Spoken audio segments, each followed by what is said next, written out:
కపిలేశ్వరపురం మండల పరిధిలో కపిలేశ్వరపురం తాతపూడి ఇసుక రిచ్ వన్లకు ప్రభుత్వం అనుమతి లభించిందని తహసీల్దార్ చిన్నారావు మీడియాకి తెలిపారు. కపిలేశ్వరపురం రీచ్ వన్ ప్రారంభించామని చెప్పారు. టెండర్ దక్కించుకున్న గుత్తేదారు ద్వారా రీచ్ నుండి స్టాక్ పాయింట్ కి ఇసుక తరలించి అక్కడ నుండి లారీల ద్వారా ఎగుమతి జరుగుతుందన్నారు. ఇసుక కావలసిన వారు సచివాలయంలో ఆన్లైన్ లో బుక్ చేసుకోవాలని కోరారు. కపిలేశ్వరపురం రీచ్ వన్ తెరిచిన తర్వాత శ్రీరామపురం దొర్లమ్మ చెట్టు వద్ద గల రీచ్ 2ను మూసివేస్తామని తెలియజేశారు.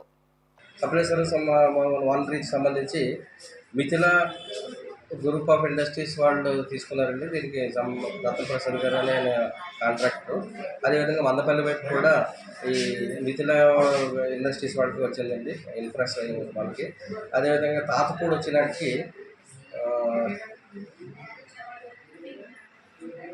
సుధాకర్ ఇన్ఫ్రా వాళ్ళకి వచ్చిందండి. అది తాతపూడిలో ఇంకా వాటర్ ఉంది కాబట్టి ఇంకా 10-15 రోజులు టైం పడుతుంది అంటున్నారు. వాళ్ళు కూడా వచ్చి చూసాము, వాళ్ళతో పాటు కూడా చూడడం జరిగిందండి. సో ఈ తాతపూడి అండ్ కపిలేశ్వరపురం మందపల్లి వైపు ఉన్నది ప్లస్ కపిలేశ్వరం ఉన్నది కూడా 2-3 రోజులు అందరికీ ఆపరేషన్లోకి వస్తుందండి.